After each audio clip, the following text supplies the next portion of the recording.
નમસ્કાર મિત્રો, good morning મિત્રો. કેમ છો બધા? મજામાં ને?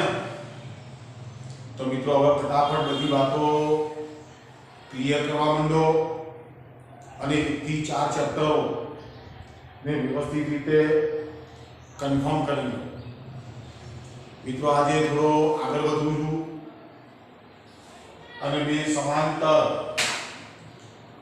લાંબા પ્રવાહધારી તારો વચ્ચે લાગતું ચુંબકીય બળનું આપણે સૂત્ર શોધવાનું છે, મેળવવાનું છે. તો મિત્રો પહેલી વસ્તુ તો એ કે મને બે સમાંતર તારો આપેલા અને ખૂબ લાંબા. તો મિત્રો માની લઈએ કે મારી પાસે બે તારો છે અને બંને તારો માની લો કે અતિ લાંબા તારો બતાડ્યા છે. આ તારને એ કહી દઉં છું, આ તાર એને સમાંતરનો એક બીજો તાર મૂકું છું કે જે પણ અતિ લાંબો તાર છે. આ તાર પણ મિત્રો અતિ લાંબો. આ તારને માની લો કે હું બી કહી દઉં છું. આ બી તાર છે, ઉપરનો એ તાર છે. મિત્રો આ બે તારો વચ્ચેનું લંબ અંતર, આ બે તારો વચ્ચેનું લંબ અંતર માની લો કે સ્મોલ ડી છે. આ તારમાંથી વહેતો પ્રવાહ માની લો કે IA જેટલો છે. આ તારમાંથી વહેતો પ્રવાહ માની લો કે IB છે. ટૂંકમાં મિત્રો બંને તારનો વિદ્યુત પ્રવાહ એક જ દિશામાં પસાર થાય. આનો વહેતો પ્રવાહ IA જેટલો છે, આમાંથી વહેતો પ્રવાહ IB છે. હું મિત્રો ફરી બોલું છું, બે અતિ લાંબા તારો છે, પ્રવાહધારી તારો છે, એકબીજાને સમાંતર છે, એકબીજાથી સ્મોલ ડી અંતરે રહેલા છે. હવે મિત્રો પ્રશ્ન એ છે કે આ તારની અંદરથી વિદ્યુત પ્રવાહ પસાર થશે એટલે તેની આસપાસના વિસ્તારમાં ચુંબકીય ક્ષેત્રનું સર્જન થશે. એ જ પ્રમાણે આ તારનો વિદ્યુત પ્રવાહ પસાર થશે એટલે તેની આસપાસના વિસ્તારમાં ચુંબકીય ક્ષેત્રનું સર્જન થશે. આનો અર્થ મિત્રો એવો કરું કે જે પહેલો તાર એ પહેલા તારના ચુંબકીય ક્ષેત્રમાં આ બીજો તાર રહેલો, અથવા આ બીજા તારના ચુંબકીય ક્ષેત્રમાં આ પહેલો તાર રહેલો. બિલકુલ યોગ્ય વસ્તુ નહીં કે ભાઈ ચુંબકીય ક્ષેત્ર તો બંનેમાંથી વિદ્યુત પ્રવાહ પસાર થાય એટલે બંનેની પાસે ચુંબકીય ક્ષેત્ર તો હશે. તો મિત્રો આપણે એ શોધવું છે કે આ પહેલા તારના ચુંબકીય ક્ષેત્રના કારણે આ બીજા તાર ઉપર કેટલું ચુંબકીય બળ લાગે. મૂળ મુદ્દો આ. તો મિત્રો આ તાર જે છે, બીજો તાર જે છે, એ બીજો તાર આ પહેલા તારથી સ્મોલ ડી જેટલા અંતરે છે. આ પહેલા તારમાંથી વહેતો પ્રવાહ IA જેટલો છે. તો મિત્રો આપણે ભૂતકાળની અંદર જાણીએ છીએ, બાયો સાવરે આપણને ચુંબકીય ક્ષેત્રની તીવ્રતા શોધતા શીખવાડી છે. તો મિત્રો ધ્યાનથી તાર A માંથી IA પ્રવાહ પસાર થતા સ્મોલ ડી અંતરે ચુંબકીય ક્ષેત્ર, સ્મોલ ડી અંતરે ચુંબકીય ક્ષેત્ર. મિત્રો આપણે જ્યારે થિયરી ભણીએ છીએ બાયોસાવરની, ત્યારે એને અંતર આ લીધેલું છે. મેં કેટલાક પ્રશ્નોમાં y પણ લીધેલું હતું. આજે મને ડી આપેલું છે. કેવો તાર છે? અતિ લાંબો તાર. એમાંથી IA પ્રવાહ પસાર થતા અતિ લાંબો તાર, અતિ લાંબા તાર એવોથી IA પ્રવાહ પસાર થતા ડી અંતરે ઉદ્ભવતું ચુંબકીય ક્ષેત્ર. તો મિત્રો એનું ચુંબકીય ક્ષેત્ર લખું છું, B = μ0 * I upon 2πd. ચલો મિત્રો કે છે B = μ0 I. વહેતો પ્રવાહ કેટલો છે? IA. તો IA કેટલા? તો મિત્રો આનો અર્થ શું થાય કે પહેલા તારના કારણે આ તારના પ્રત્યેક બિંદુ પાસે ઉદ્ભવતું ચુંબકીય ક્ષેત્ર આટલું હશે. चलो मित्रों आने समीकरण नंबर 1 કહી દઉં। હવે મિત્રો આપણે આગળ ભણ્યા ત્યાં કે પ્રવાહધારી તાર ઉપર લાગતા ચુંબકીય બળનું સૂત્ર આપણે જાણીએ છીએ। તો મિત્રો હું શું કરું છું, આ જે તાર છે એ તારનો માની લો કે એક L લંબાઈનો ટુકડો વિચાર કરો। આ તારનો માની લો કે એક સ્મોલ L લંબાઈનો ટુકડો વિચારો। તો મિત્રો આટલો પ્રવાહ માંથી પસાર થતો હશે એટલે આનો વિદ્યુત પ્રવાહ ખંડ કેટલો થશે, IB * L જેટલો। તો મિત્રો ધ્યાનથી હું લખું છું હવે IB * L પ્રવાહખંડ પર B ને લીધે લાગતું ચુંબકીય બળ। મિત્રો ધ્યાનથી આટલા પ્રવાહખંડ ઉપર લાગતું ચુંબકીય બળ હું શોધું છું। તો મિત્રો આપણે સૂત્ર જાણીએ છીએ F = IL ક્રોસ સદિશ B। તો આ ખંડ કોનો, તો કે આ એટલે અહીં ગાડી કરી નાખું IBL ક્રોસ સદિશ B। મિત્રો ધ્યાનથી therefore F = IBL into V into sin theta।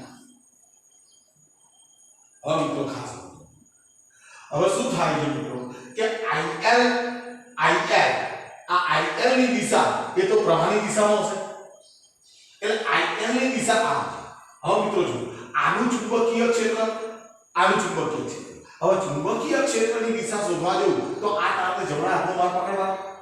હવે આ તાર અહીંયા છે એટલે મિત્રો ચુંબકીય ક્ષેત્ર રેખાઓ અહીંયાથી આમ જવાની એટલે મિત્રો આનું ચુંબકીય ક્ષેત્ર કેવું આવશે, અંદર તરફ જતું હશે। હવે IL આમ છે, ચુંબકીય ક્ષેત્ર અંદર તરફ છે એટલે પરિણામ શું આવશે, IL અને B પરસ્પર લંબ થવાના।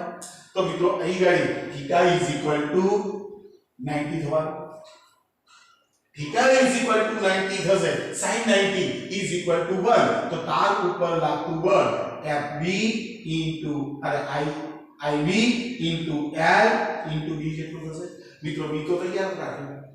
તો સમીકરણ 1 ની કિંમત મૂકતા સમીકરણ 1 ની કિંમત મૂકી દો તો F = મિત્રો ધ્યાન F = IB * L તો એમના M B ની જગ્યા ઉપર μ0 * Ia/2π * small b। આવું સૂત્ર આવશે। તો મિત્રો ધ્યાન રાખો F = ચલો μ0 અચળાંકને આગળ રાખું છું, Ia પ્રવાહ IB પ્રવાહ ભાગ્યા 2π * small d * Ro। મિત્રો આ રીતે યાદ કે આ પદ જે છે એ પદને કૌંસમાં મૂકું છું Ro। μ0 Ia IB * L upon 2π * small d। જો small d શું છે, બે તારો વચ્ચેનું લંબ અંતર છે। μ0 ઓળખીએ છીએ, બે પ્રવાહોને જાણીએ છીએ, અંતર આ જાણતા હોઈએ, આ સૂત્રમાં કિંમત મૂકશો તો મિત્રો બે તારો વચ્ચે લાગતું ચુંબકીય બળ મળે। ચલો મિત્રો ઓકે છે। હવે મિત્રો ખાસ ધ્યાન રાખજો આ સૂત્રમાં હું આ બળ છે જે ચુંબકીય બળ છે એ ચુંબકીય બળને L વડે ભાગો। તો મિત્રો ધ્યાન F/L = μ0 Ia into IB upon 2π into small। શું બન્યું મિત્રો, આ L લંબાઈના ટુકડા ઉપર L લંબાઈના પ્રવાહધારિત તાર ઉપર લાગતું ચુંબકીય બળ હતું। હવે મેં એને L વડે ભાગી નાખ્યા તો તારની એકમ લંબાઈ લાગતું બળ મળશે। એકમ લંબાઈ મને લાગતું બળ મળી ગયું। તો મિત્રો મને એક નાનકડી થિયરી પૂછાયેલી છે પરીક્ષામાં, આપણા ચોપડીએ એનું વર્ણન આપેલું છે। તો મિત્રો બે અતિ લાંબા પ્રવાહધારી તાર છે એની વચ્ચે લાગતું ચુંબકીય બળ એનું સૂત્ર શોધવું હોય તો તમારી પાસે સૂત્ર છે આ, અને ખૂબ મહત્વનું છે। હવે મિત્રો આ બળની વાત છે, મારે આ બળની દિશા, તો મિત્રો બરોબર ધ્યાનથી સમજજો કે આ F ની દિશા કેવી રીતે મળે, તો કે IR અને B થી બનતા સમતલને લંબ જમણા હાથના સ્કૂલના નિયમ મુજબ મળે। ઓકે મિત્રો, જમણા હાથના સ્ક્રૂના નિયમ મુજબ પ્રાપ્ત થાય. હવે મિત્રો IL ની દિશા તો આમ, મિત્રો સમજો, IL ની દિશા આમ. હવે ચુંબકીય ક્ષેત્ર તો અંદર તરફ જતી દિશામાં. એટલે મિત્રો આ સમતલ જે છે એ સમતલ આવું નવું સમતલ નીચે બનશે. આ સમતલ જે છે એ આવું નવું સમતલ પાછળ બનશે તારની નીચે. આરો આપણો તાર છે અને એની નીચે આવી સમતલ આમ બને. જો આ શું તમારી સ્કેચ પેન જે છે એ IL વિદ્યુત પ્રવાહ કેમ થઈ ગયો, I ની દિશા થઈ ગઈ. આ ચુંબકીય ક્ષેત્ર છે એટલે એનું સમતલ આમ થવાનું. હવે તમારે સ્ક્રૂ ક્યાં ફેરવવાનો મિત્રો, આ સમતલને લંબ, આ સમતલને લંબ જમણા હાથના સ્ક્રૂને તમારે IL થી B તરફ ફેરવવો પડશે. એટલે સ્ક્રૂને તમે આમ ફેરવશો, જો મિત્રો ધ્યાનથી, સ્ક્રૂને તમે ફેરવશો એટલે સ્ક્રૂ ફરશે સમઘડી દિશામાં ફરશે. તો સ્ક્રૂ સમઘડી દિશામાં ફરશે તો સ્ક્રૂ જશે અંદર. તો મિત્રો એનો અર્થ શું થયો કે આ તાર ઉપર લાગતું જે ચુંબકીય બળ છે એ ચુંબકીય બળ આમ હશે. મિત્રો ખૂબ અગત્યનો પોઈન્ટ. એટલે હું અહીંયા લખું છું જે તાર એ તરફ લાગશે, એ તરફ લાગશે. આનો અર્થ મિત્રો એમ્પિયરે એવો કર્યો હતો કે બે અતિ લાંબા પ્રવાહધારી સમાંતર તારોમાંથી વહેતા પ્રવાહો જો એક જ દિશામાં હોય, વહેતા પ્રવાહો જો એક જ દિશામાં હોય તો એનો અર્થ એવો થાય કે બંને તારો વચ્ચે આકર્ષિત પ્રકારનું ચુંબકીય બળ લાગે. અને એના કરતા વિરુદ્ધ, જો બંનેમાંથી વહેતો પ્રવાહ પરસ્પર વિરુદ્ધ દિશામાં હોય તો એની અંદર ચુંબકીય બળ એવું પેદા થશે કે જેથી બંને વચ્ચે અપાકર્ષિત પ્રકારનું બળ લાગશે. મિત્રો એક બીજી વાત, આ તારો વચ્ચે લાગતું જે ચુંબકીય બળ છે એ ન્યૂટનના ગતિના ત્રીજા નિયમનું પાછું પાલન કરે. આના કારણે તમે આના ઉપર બળ શોધો કે આના કારણે તમે આના ઉપર લાગતું બળ શોધો, એટલે અહીંયા આવું થાય, FAB -FBA. બળના મૂલ્યો સમાન હશે, પરસ્પર વિરુદ્ધ દિશામાં હશે. તો મિત્રો ધ્યાનથી F અને મિત્રો આ સૂત્રની મદદથી આપણે એમ્પિયરની વ્યાખ્યા આપીએ. ધ્યાનથી બરોબર સમજો. જો બે અતિ લાંબા તારોને, મિત્રો ધ્યાનથી, બે અતિ લાંબા પ્રવાહધારી તારો પાછા જેને શૂન્યાવકાશમાં મૂકેલા હોય, બંને તારો વચ્ચે એક એકમ જેટલું અંતર રાખેલું હોય, બે તારો વચ્ચે એક એકમ અંતર રાખવામાં આવે અને એ વખતે એના ઉપર લાગતું જે ચુંબકીય બળ છે એ ચુંબકીય બળ જો 2 × 10⁻⁷ ન્યૂટન જેટલું હોય, બે તારો વચ્ચે લાગતું ચુંબકીય બળ 2 × 10⁻⁷ ન્યૂટન હોય તો આપણે કહી શકીએ કે આપેલા તારમાંથી વહેતો પ્રવાહ 1 એમ્પિયર જેટલો છે. લાગતું બળ આટલું હોવું જોઈએ. તો મિત્રો આટલું જ્યારે બળ લાગતું હશે ત્યારે એવા પ્રવાહને આપણે 1 એમ્પિયર પર SI એકમ પદ્ધતિની બધી ભૌતિક રાશિઓની વ્યાખ્યા આપીને ત્યારે મિત્રો 1 એમ્પિયરની વ્યાખ્યા પણ આપવામાં આવે. અને મિત્રો એમ્પિયર આ બળના સૂત્રો આપે છે. આ બળનું સૂત્ર એને જ આપેલું છે, આ બળનું સૂત્ર પણ એમ્પિયર જ આપેલું છે. અને માત્ર માટે એમ્પિયરને વિદ્યુતનો ન્યૂટન કહેવામાં આવે. એ વિદ્યુતનો ન્યૂટન છે. તો મિત્રો ધ્યાનથી થિયરી ઉતારજો. હું આની PDF ફાઇલ હમણાં જ મોકલી દઉં છું અને તમે લોકો એને વ્યવસ્થિત ચોપડામાં ઉતારી અને વ્યવસ્થિત રીતે એને તૈયાર કરી. ચાલો મિત્રો ઓકે છે, તમે ઉતારી લો જરા. ફરી પાછા એક બે દાખલા આપવા છે મારે તમને. તો પહેલા તમે ઉતારો.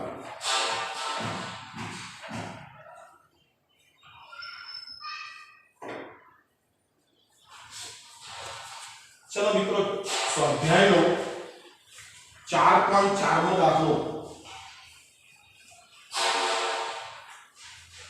स्वाध्याय लो 4.4 નો દાખલો. स्वाध्याय लो 4.4 મિત્રો બિલકુલ સરળ સાંભળો માથા ઉપરથી પસાર થતા વીજળીના તારમાંથી 90 એમ્પિયર વિદ્યુત પ્રવાહ પૂર્વથી પશ્ચિમ દિશામાં વહે છે પૂર્વથી પશ્ચિમ તારથી 1.5 મીટર નીચે ચુંબકીય ક્ષેત્રનું મૂલ્ય અને દિશા મિત્રો તારમાંથી વહેતો પ્રવાહ મને આપેલો છે I = 90 એમ્પિયર બરાબર છે હવે એ તાર જે છે એ આપણા માથા મિત્રો ધ્યાનથી સમજજો આપણા માથા ઉપરથી એક વિદ્યુતની લાઈન જાય છે જેની અંદર પૂર્વથી પશ્ચિમ દિશામાં વિદ્યુત પ્રવાહ પસાર થાય પૂર્વથી પશ્ચિમ હવે મિત્રો હું માની લો કે ચિત્ર અહીંયા દોરું તો કે આ રીત પૂર્વ છે આ રીત પશ્ચિમ આ ઉત્તર છે આ રીત દક્ષિણ મિત્રો બરોબર ધ્યાનથી સમજજો કે વિદ્યુત પ્રવાહ પૂર્વથી પશ્ચિમ દિશામાં હવે વ્યક્તિ અહીંયા ઉભો આ વ્યક્તિ જે છે એ નીચે ઉભો અહીંયાથી કેટલા મીટર અંતરે છે તો કે 1.5 મીટર અંતરે તો અહીંયાથી આટલું અંતર જે છે એ 1.5 મીટર તો મારે ચુંબકીય ક્ષેત્રની તીવ્રતા શોધવી તો મિત્રો અતિ લાંબો તાર છે આ આપણું y જેટલું અંતર થયું કે આ જેટલું અંતર થયું તો મિત્રો ચુંબકીય ક્ષેત્ર B = μ0I upon 2 pi into r તો b નું મૂલ્ય થશે B = 4 pi into 10⁻⁷ પ્રવાહ આપેલો છે આપણને પ્રવાહ કેટલો વહે છે તો કે μ એમ્પિયર અને ભાગ્યા r 2 pi into r means r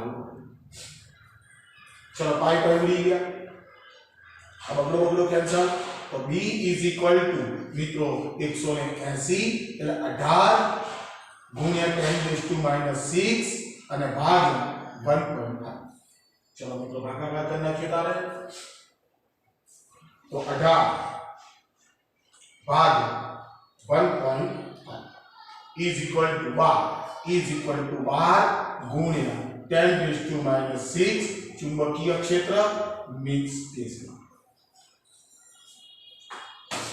હવે મિત્રો આનો એક ખૂબ અગત્યની વાત છે ચુંબકીય ક્ષેત્રની તીવ્રતા તો આટલી હશે એની દિશા કઈ હશે તો મિત્રો જો આ ચિત્રની અંદર તમે જોવા જશો ને તો મજા આવે હવે માની લો કે મારા ચિત્રની અંદર દિશા મેળવવી છે તો મિત્રો ધ્યાનથી આ વિદ્યુત પ્રવાહને પૂર્વથી પશ્ચિમ દિશામાં લેવું વિદ્યુત પ્રવાહ પૂર્વથી પશ્ચિમ દિશા એટલે ચુંબકીય ક્ષેત્રની જે તીવ્ર ક્ષેત્ર રેખાઓ એ ચુંબકીય ક્ષેત્ર રેખાઓ અહીંયાથી બધી આમ જશે ખ્યાલ આવે છે એટલે તમે હવે અહીંયાથી કે સાહેબ અહીંયાથી એનું માથું છે અહીંયાથી આમ હું ચિત્ર દોરું અહીંયાથી સ્પર્શક દોરું તો એ સ્પર્શક અહીંયાથી બહાર નીકળવાનું હવે બહાર નીકળી એટલે દિશા કઈ થાય એનાથી ખબર જ ના પડે તો મિત્રો ધ્યાનથી આપણે આપણા ઘરમાં રહીએ હવે મારા ઘરની આ રીત પૂર્વ દિશા આ પશ્ચિમ દિશા છે મારા ઘરની આ પૂર્વ દિશા છે આ પશ્ચિમ દિશા આ દક્ષિણ છે અને આ ઉત્તર છે ખ્યાલ હવે મિત્રો ધ્યાન માની લઈએ કે હું આ રીતે ઉભો છું ઉપર મારી તાર કેવી રીતે પૂર્વથી પશ્ચિમ આ પૂર્વ દિશા છે આ પશ્ચિમ દિશા હવે પ્રવાહ પૂર્વથી પશ્ચિમ દિશામાં વહે એટલે મારા માથા ઉપર હું મિત્રો આ જે પ્રવાહ છે એ પૂર્વ અને પશ્ચિમ દિશામાં રાખું બરાબર હવે મિત્રો મારું માથું તો અહીંયા એટલે જો મારી આગળીઓ તમે જુઓ મારી આગળીઓ જો એટલે મારા માથા ઉપરથી અહીંયાથી આમ થઈ આમ બહાર નીકળશે એટલે મારા માથા ઉપરનો જે સ્પર્શક છે એ સ્પર્શક સીધો આ દિશામાં જવાનો તો આ દિશામાં કઈ દિશા દક્ષિણ તો મિત્રો ધ્યાનથી આટલું ચુંબકીય ક્ષેત્ર દક્ષિણ દિશામાં મિત્રો ખૂબ અગત્યનો પ્રશ્ન કારણ કે આવા પ્રશ્નો જ્યારે નીટ કે JEE માં પૂછાય ને ત્યારે મિત્રો સૂત્રો તો બિલકુલ સરળ છે પણ દિશાની અંદર ભજગર જોરદાર થાય એટલે મૂલ્ય પણ હોય અને સાથે સાથે તમને દિશા આપેલી હોય ચલો એટલે આ 4.4 નો એક પ્રશ્ન રહી ગયો હવે મિત્રો 4.5 નો 4.5 સ્વાધ્યાયનો ચાલુ પોઈન્ટ 15 ટેસ્લાના નિયમિત ચુંબકીય ક્ષેત્ર સાથે 30 ડિગ્રીનો કોણ બનાવતી દિશામાં રહેલા તારમાંથી 8 એમ્પીયર વિદ્યુત પ્રવાહ પસાર થાય તો તાર ઉપર લાગતું ચુંબકીય બળ મિત્રો ધ્યાનથી તો ચુંબકીય ક્ષેત્ર આપ્યું છે B બરાબર 0.15 ટેસ્લા બરાબર થીટા આપ્યું છે થીટા = 30 ડિગ્રી અને પ્રવાહ આપેલો છે I = 8 એમ્પીયર અને મારે શોધવું છે ચુંબકીય બળ F બરાબર ટેસ્લા તો મિત્રો પ્રવાહધારી તાર ઉપર લાગતું ચુંબકીય બળ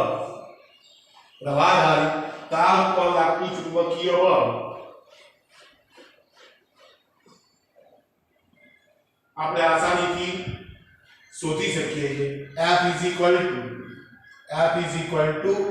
IL ક્રોસ સદિશ મિત્રો L ની કિંમત મને પ્રશ્નમાં દેખાતી નથી તાર ઉપર લાગતું ચુંબકીય બળ શોધવાનું છે અને મને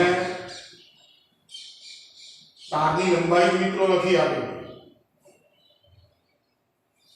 શોધો નહીં જોઈએ છે જરા therefore F = ILB sin theta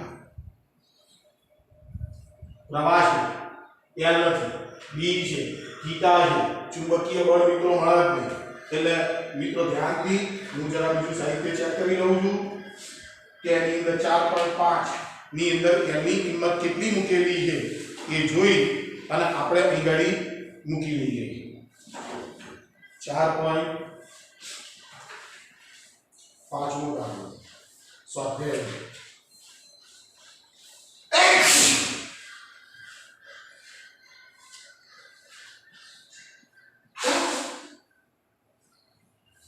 સ્વાધ્યાયનો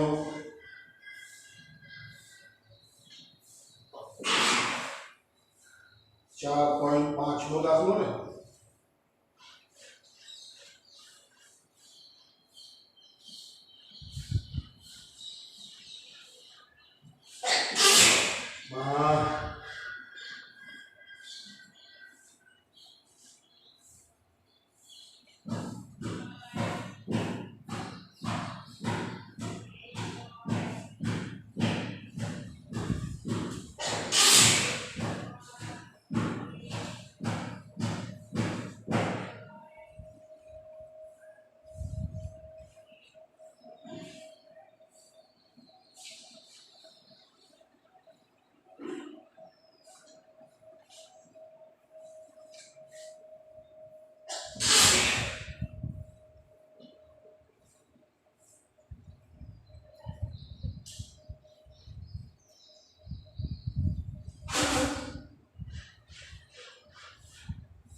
મિત્રો ધ્યાનથી જે તે સાહિત્યની અંદર મિત્રો રકમ છે સુધારી છે એકમ લંબાઈ દીઠ લાગતું બળ શોધો એટલે એકમ લંબાઈ દીઠ લાગતું બળ શોધવું હોય તો આ L ને F ની નીચે લઈ જવો પડે તો ધ્યાન તારની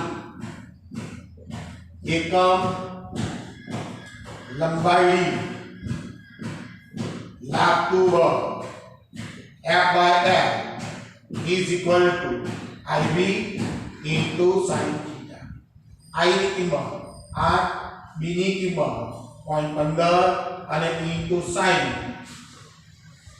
theta means is equal to 8 ગુણ્યા 0.15 અને ગુણ્યા sin 30 મિત્રો sin 30 એટલે y axis પર અડધાઈશું એટલે 1/2 એટલે અહીં વધશે 4 તો 15 ચોક 60 એટલે 6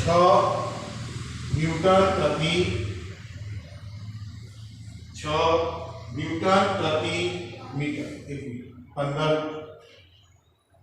15 ચોક 60 થાય 60 થાય તો 6.6 કે 0.15 હા 2 પોઈન્ટ આપવાના 2 પોઈન્ટ આપવાના 0.6 2 પોઈન્ટ આપવા પડે 15 ચોક 60 એના 2 પોઈન્ટ આપવાના એટલે 0.6 ન્યૂટન પર ચલો મિત્રો ઓકે તો આજે આટલું જ આપું મિત્રો સાંજે શક્ય હશે તો બીજો વિડીયો પર મૂકી દઉં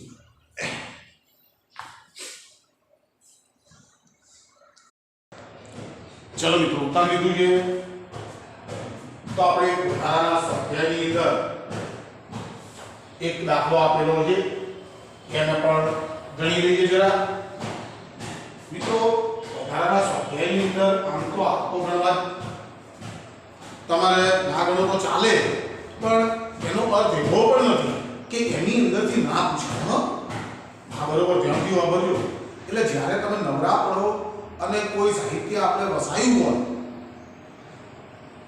અહીંયા શક્ય હોય તો સુધી હું એવા જે પ્રશ્નો મને અગત્યના લાગે છે એવા હું લઈ લઈશ બરાબર છે પણ એવું ના સમજતા કે વધારાના સ્વાધ્યાયમાંથી કશું ના પૂછાય એ ખૂબ અગત્યના પ્રશ્નો છે જ અંદર ચલો એક વધારાના સ્વાધ્યાયમાં 4.17 નો પ્રશ્ન 4.17 હવે એની અંદર ટોરોઇડનો પ્રશ્ન છે 25 સેન્ટીમીટર આંતરિક ત્રિજ્યા અને 26 સેન્ટીમીટર બહારની ત્રિજ્યા ધરાવતા એક ટોરોઇડના કોર એટલે ગર્ભ જે ફેરોમેગ્નેટિક નથી એવું મને કૌંસમાં આપેલું છે ની આસપાસ તારના 3500 આંટા વિખરાયેલા છે જો તારમાંથી 11 એમ્પિયર વિદ્યુત પ્રવાહ પસાર થતો હોય તો નંબર 1 ટોરોઇડની બહાર નંબર 2 ટોરોઇડના કોરની અંદર અને નંબર 3 ટોરોઇડ વડે ઘેરાયેલી ખાલી જગ્યામાં ચુંબકીય ક્ષેત્ર કેટલું હશે તો મિત્રો આ ટોરોઇડ છે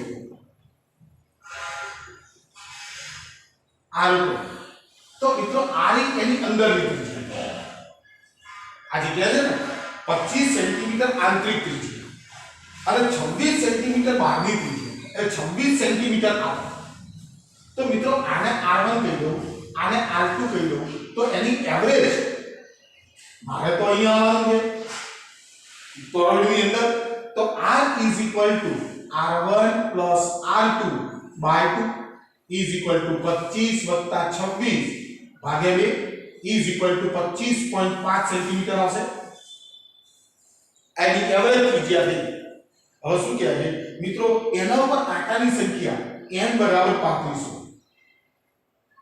n બરાબર 3500 અને વહેતો પ્રવાહ જોઈએ is equal to 11 એમ્પિયર તો મિત્રો મને કહે છે કે અહીં ઘડી બહાર ચુંબકીય ક્ષેત્ર શોધો અહીંયા માની લો કે q બિંદુ ધારું અહીં ઘડી એક r બિંદુ ધારું અને અહીંયા એક p બિંદુ ધારું તો મિત્રો આપણે થિયરીમાં જાણીએ જ છે તો નંબર a ટોરોઇડની બહારના વિસ્તારમાં b બરાબર છે ચલો મિત્રો બીજું આના આની કોર ક્યાં છે ગર્ભ વિસ્તારમાં ગર્ભ વિસ્તાર એટલે આ પોલાર છે મિત્રો ગર્ભ વિસ્તારમાં b = 0 તો મારે આની અંદર ટોરોઇડના અંદર ચુંબકીય ક્ષેત્ર શોધવું પડે તો ટોરોઇડની અંદરના વિસ્તાર અંદર તો મિત્રો b = આપણે સૂત્ર જાણીએ છીએ μ0 n * I તો b = μ0 n * I upon 2 pi r પણ આ કયો લેવાનો હોય આ એવરેજ તો b = મિત્રો 4 pi * 10⁻⁷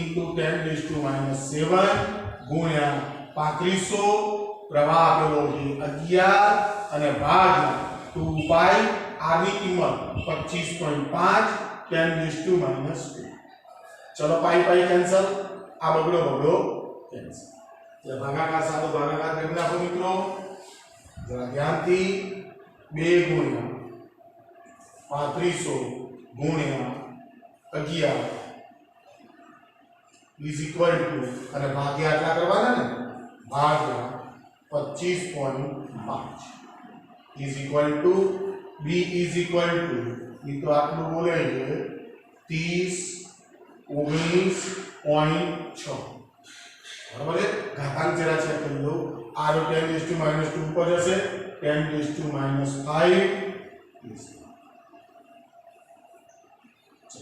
તે છે તો ધ્યાનથી આવા પ્રશ્નો ઘણા બધા પ્રશ્નો અંદર વધારાના સ્વાધ્યાયમાં પડ્યા છે મિત્રો પણ ટેન્શન લેવાની કોઈ જરૂરિયાત છે નહીં પહેલા તમારી સ્વાધ્યાયની અંદર આપેલા ઉદાહરણના દાખલા સ્વાધ્યાયના દાખલા અને થિયરી અને તમે જે પ્રમાણે એમસીક્યુ હું અહીંયા શીખવાડું છું તમે સાહિત્ય જે તે સાહિત્યનો ઉપયોગ પણ કરતા હશો એ મેઇન વસ્તુ અને ત્યાર પછી તમારા પાસે સમય વધે તો તમે વધારાનું સ્વાધ્યાય ક્લિયર કરી શકો છો ચલો ઓકે મિત્રો